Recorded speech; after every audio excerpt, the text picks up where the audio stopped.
ভুল করে ফেলছেন, আরে ভুল তো সবাই করে। পাপ হইছে, আরে পাপ তো সবার আছে, আমরা সবাই পাপী। সিজদায় লুটিয়ে পড়ে বিষ্ণুনবী এই দোয়াটা পড়তেন। আজকে থেকে পড়বেন সিজদায়। বনি ইসরাইলের এক লোক 500 বছর আল্লাহর ইবাদত করেছে। কয় বছর? কোথায় জানেন? সাগরের মাঝখানে এক পাহাড়। ওই পাহাড়ের উপরে বসে 500 বছর টানা আল্লাহর ইবাদত। দিনে আর রাতে একবার করে নিচে নামতেন। সেখানে আল্লাহ তাআলা পাথরের ভেতর থেকে তার জন্য মিঠা পানির ব্যবস্থা করে দিয়েছেন। আর একটা ডালিম গাছের ব্যবস্থা করে দিয়েছেন। সকালে নামলে একটা টসটসে ডালিম, রাতে নামলে টসটসে ডালিম। এগুলো খেয়ে খেয়ে 500 বছর সে আল্লাহর ইবাদত করেছে। আর সে আল্লাহর কাছে বলেছে, আল্লাহ আমি যখন মারা যাব সেজদারত অবস্থায় যেন মারা যাই। ঠিকই আল্লাহ সেজদারত অবস্থায় সাইয়েদনা আজরাইলকে পাঠিয়ে দিলেন। সেজদারত অবস্থায় লোকটা মারা গেল। 500 বছর ইবাদতের পরে আল্লাহর দরবারে কিয়ামতের কঠিন ময়দানে যখন লোকটা হাজির হয়ে যাবে, আল্লাহ বলবেন, আদখিলু আবদি আল জান্নাতা বিরহমাতি। আমার বান্দাকে আমার দয়া, আমার ভালোবাসা দিয়ে জান্নাতে ঢুকায়া দাও। 500 বছর ইবাদত করছে তো আমার দয়ায় আমার বান্দারে জান্নাত দাও। এই বান্দা বলে, বালবি আমালি, আল্লাহ তোমার দয়া লাগবে কেন? আমি আমার আমল দিয়ে জান্নাতে যেতে চাই। কি দিয়ে? কথা বুঝে নাই বোধহয়। আল্লাহর এই বান্দা কি দিয়ে জান্নাতে ঢুকতে চায়? আমল দিয়ে। আল্লাহ বলছে, আমার দয়ায় আমার বান্দারা জান্নাতে নিয়ে যাও। ফেরেশতারা এ বলে, আল্লাহ তোমার দয়া লাগবে কেন? সেজদা তো কম দেই নাই, জিকির করতে করতে 500 বছর শেষ করে দিলাম, আবার তোমার দয়া লাগবে? আমি তো আমার আমলেই জান্নাতে যেতে পারি। আল্লাহ বলবেন, তাই ঠিক আছে, আমি চাইলাম দয়া দিয়ে জান্নাত দিব, তুমি চাইলে আমল দিয়ে ঢুকবা। ঠিক আছে, তোমার আমল আর আমার যে দয়া, দুইটার একটু মাপ দেই। তোমার 500 বছরের ইবাদত এক পাল্লায় রাখো। আর আল্লাহ বললেন, আমি যে দয়া করে এই দুনিয়ার নাজ নেয়ামত বিউটি সৌন্দর্য দেখার জন্য তোমার দুটা চোখ দিয়েছিলাম, দুটা নয় একটা চোখ আরেক পাল্লায় রাখো। রাখা হবে, দেখা যাবে ওই 500 বছরের ইবাদত হালকা হয়েছে আর মুহূর্তের মধ্যে আল্লাহর দেয়া একটা চোখের নেয়ামত ভারী হয়ে গিয়েছে। আল্লাহ বলবেন, তোমার কথা মতো মাপ দেয়া হলো, এবার ফলাফল দেখো। হিসাব বলে, তুমি এখন জাহান্নামে যাবা। Go to the hell fire, যাও এবার জাহান্নামে যাও। মাপ চোখে যখন আসছো আমার সাথে হিসাব ক্যালকুলেশন, যাও তুমি এবার জাহান্নামে যাবা। এবার লোকটা কাচুমাচু করে বলে, আল্লাহ আমি বুঝি নাই, আল্লাহ আমি বুঝতে পারি নাই, খেয়াল করি নাই, তুমি আমারে ক্ষমা করো, তুমি আমারে মাফ করো। ও আল্লাহ, এবার আমি টের পেয়েছি, এবার আমি বুঝতে পেরেছি, তোমার দয়া ছাড়া দুনিয়ায় কেউ জান্নাতে যেতে পারবে না, কেউ পারবে না। আল্লাহ বললেন, ওরে গোলাম, তুই তো কিছুই ছিলি না, অস্তিত্বহীনতা থেকে তোরে অস্তিত্বে আনলো কে? ওই ছোট্ট শুক্রাণু থেকে মায়ের পেটে 9 মাস ধরে খাবার দিয়েছে কে? আবার সুস্থতার সাথে দুনিয়ার বুকে তোরে ডেলিভারির ব্যবস্থা করে দিল কে? আবার তোর মায়ের বুকের ভেতরে 2টা খাবারের লাইনের ব্যবস্থা করে দিল কে? আবার তোকে শৈশব পেরিয়ে কৈশোর পেরিয়ে তারুণ্য, তারপরে যৌবন, এগুলো দান করলো কে? তার চেয়ে বড় কথা, পাহাড়ের মাঝখানে সাগরের মাঝখানে 500 বছর ইবাদত করার শক্তি তোর গায়ে দিয়েছে কে? এই সাগরের মধ্যে লোনা পানি, লবণের পানি মুখে দেয়া যায় না, সেখান থেকে আমি পাহাড়ের ভেতর থেকে মিঠা পানির ব্যবস্থা করে দিলাম। ওই জায়গায় তোরে রিজিকের বন্দোবস্ত করলো কে?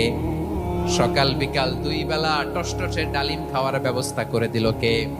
তোর আবদার ছিল, আল্লাহ আপনি আমারে সেজদারত অবস্থায় রুহু কবজ করবেন, তোর শেষ আবদারটাও পূরণ করেছে কে? ও গোলাম, আমার রহমতের তুলনায়, আমার নেয়ামতের তুলনায় তোর 500 বছরের ইবাদতের কোনো ওজনই হবে না। গোটা বিশ্বের কেউ কোনোদিন আমার জান্নাতে ঢুকতে পারবে না আমি আল্লাহর দয়া ছাড়া।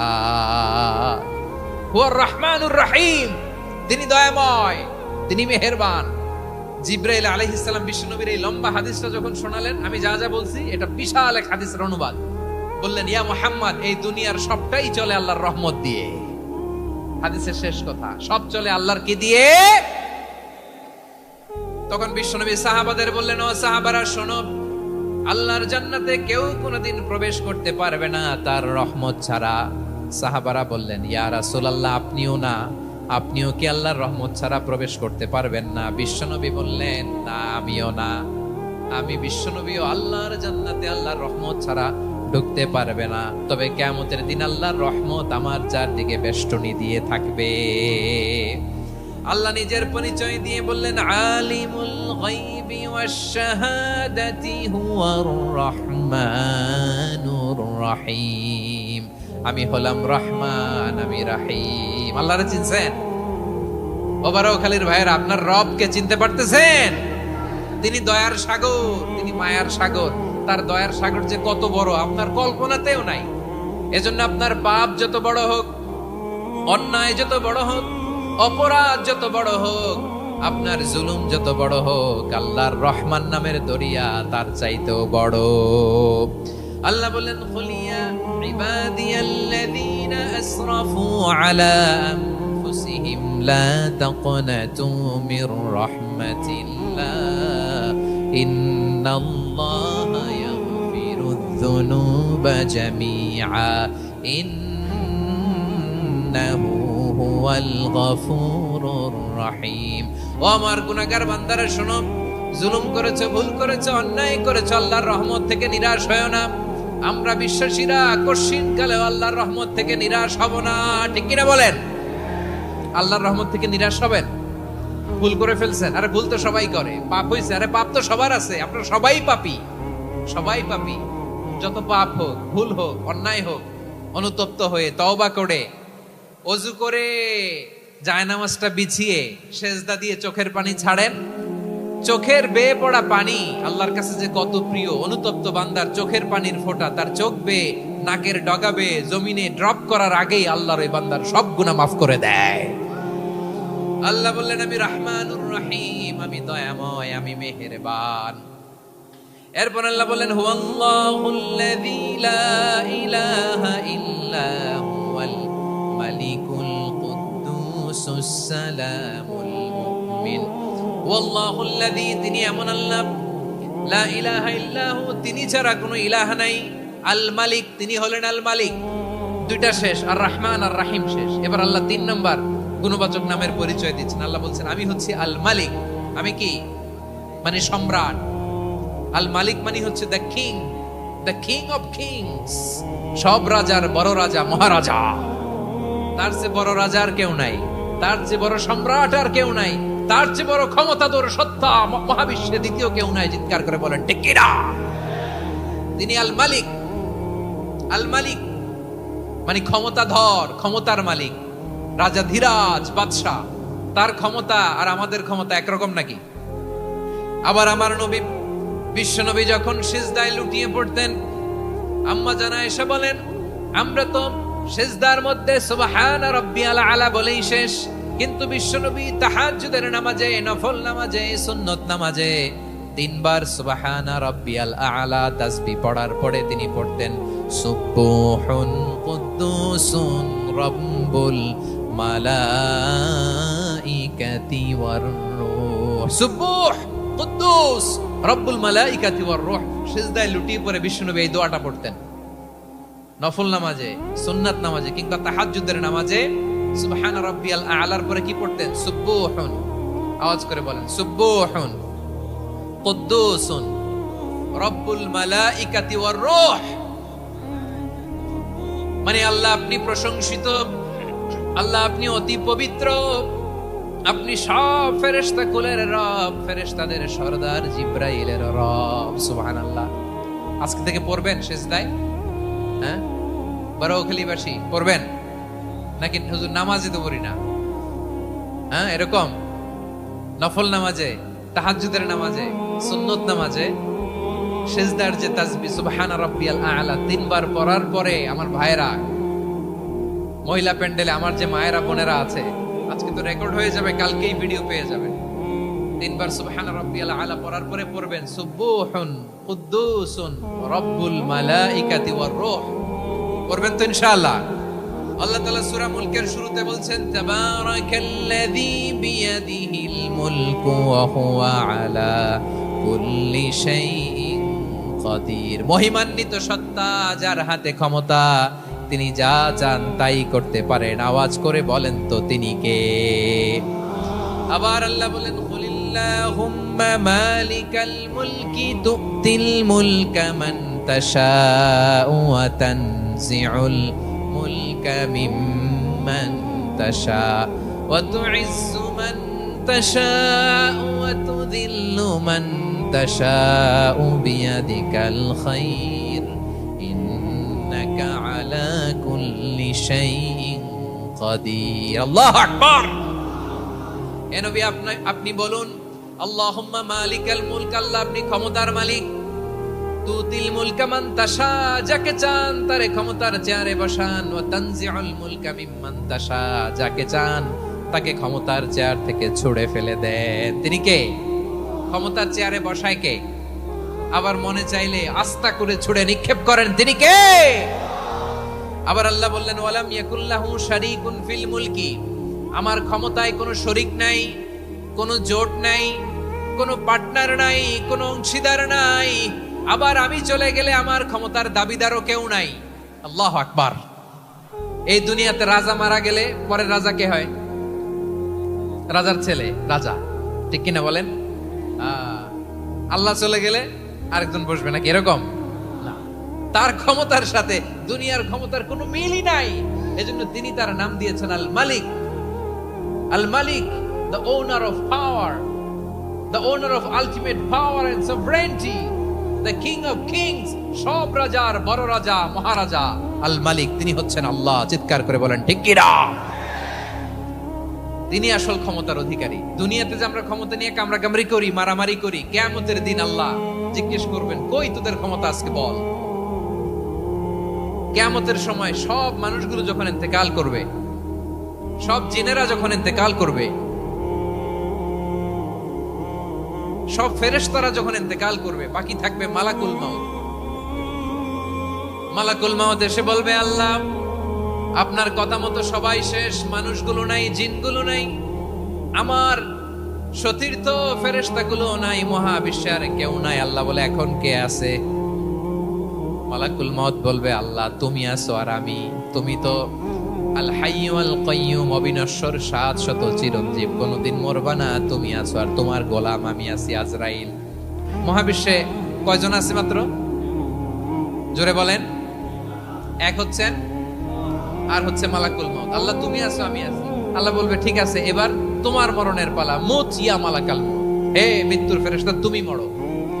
মালাকুল মাউত আল্লাহর আদেশ বাস্তবায়ন করতে যে বিকট একটা চিৎকার দিয়ে মৃত্যুবরণ করবে। ওই চিৎকার দুনিয়ার মানুষেরা, চিৎকারের আওয়াজ যদি দুনিয়ার মানুষেরা শুনতে পেত, দুনিয়ার মানুষের প্রত্যেকের কানের পর্দা ফেটে মুহূর্তের মধ্যে সব লাশ হয়ে জমিনে পড়ে রইত। ভয়ঙ্কর চিৎকার দিয়ে মালাকুল মাউত বিদায় নিবে, কেউ নাই। এবার বলেন তো, মহাবিশ্বে মহাশূন্য, কেউ নাই। উপরে নিচে, সামনে পেছনে, ডানে বায়ে কোন সত্তা, কোন জীবিত সত্তা আর আছে? একজন ছাড়া, তিনি কে? কুল্লু মান আলাইহা ফানি ওয়া ইয়াবকা ওয়াজহু রাব্বিকা যুল জালালি ওয়াল ইকরাম। পড়েন, ফাবিআইয়ি আলাই রাব্বিকুমা তুকাযযিবান। কেউ থাকবে না একজন ছাড়া। একজন ছাড়া। এই ড্রোন দেখে হাত নাড়ালে হবে? আমার দিকে তাকাইতে হবে, কথা শুনতে হবে। মহাবিশ্বে কেউ নাই, একজন সত্তা ছাড়া। আওয়াজ করে বলেন, তিনি কে? এবার আল্লাহ ডেকে বলবেন, লিমানিল মুলকুল ইয়াউম, লিমানিল মুলকুল ইয়াউম। ক্ষমতা কার? Who belongs the kingdom today, who belongs the power, authority today, who belongs the sovereignty today. আজকে ক্ষমতা কার? দুনিয়াতে ক্ষমতা নিয়ে এত কামড়াকামড়ি, দুনিয়াতে জান নিয়ে এত মারামারি, এত অত্যাচার, এত রক্তপাত, এত ব্লাডশেড। আজকে বলো তো ক্ষমতা কার? কার ক্ষমতা? মহাশূন্যে কোনো আওয়াজ নাই, শুধু আমার রবই বলবেন, লিমানিল মুলকুল ইয়াউম। আজকে ক্ষমতা কার? কোনো আওয়াজ নাই, উত্তর দেওয়ার মতো জীবিত কোনো সত্তা নাই, ফলে কেউ উত্তর দিতে পারবে না। আল্লাহ নিজেই প্রশ্নের উত্তর দিয়ে বলবেন, লিল্লাহিল ওয়াহিদিল কাহ্হার। একচ্ছত্র অধিপতি, ক্ষমতার মালিক আল্লাহ ছাড়া কারোর জন্য কোনো ক্ষমতা নাই। চিল্লায় বলেন ঠিক কি না? তাহলে আর রহমান আর রাহিমের পরে আমরা জানলাম আমার আল্লাহর আরেকটা সুন্দর গুণবাচক নাম হচ্ছে আল মালিক। কি নাম? আল মালিক, মানে দ্য কিং, রাজাধিরাজ, সব রাজার বড় রাজা, মহারাজা। পরে আল্লাহ বললেন আল কুদ্দুস, তিনি হলেন আল কুদ্দুস। আল কুদ্দুস মানে হচ্ছে অতি পবিত্র, মহা পবিত্র, the most Holi, the absolutely pure, যার কোনো খুঁত নাই। আল্লাহর কোনো খুঁত আছে? তিনি মহা পবিত্র। আল্লাহর পবিত্রতা যখন আমরা বর্ণনা করি, আল্লাহ খুশি হয়ে যান। কারণ তার সত্তার একটা বৈশিষ্ট্য হচ্ছে তিনি আল কুদ্দুস। বারোয়াখালীবাসী আল্লাহর নামটা একটু জপেন না, বলেন আল কুদ্দুস, সবাই আওয়াজ করে আল কুদ্দুস। অতি পবিত্র, তার মধ্যে কোনো অপবিত্রতার ছিটে ফোঁটা নাই, মহাপবিত্র, the most pure, the most holy, অতি পবিত্র। ফেরেশতারা বলেছিল, আল্লাহ আপনি মানুষ কেন বানাবেন? নাহনু নুসাব্বিহু বিহামদিকা ওয়া নুকদ্দিসু লাক। এই যে নুকদ্দিসু কুদ্দুস পাইছেন? তারা বলেছিল, আল্লাহ মানুষ কেন বানাবেন? মারামারি করবে, আমরাই তো ভালো, আমরাই আপনার মহিমা বর্ণনা করি, আমরাই আপনার পবিত্রতা বর্ণনা করি। নুকদ্দিসু লাক তার মানে আল কুদ্দুস। আবার বিশ্বনবী বলেন, ইন্নাল্লাহা তাইয়্যিব লা ইয়াকবালু ইল্লা তাইয়্যিবা।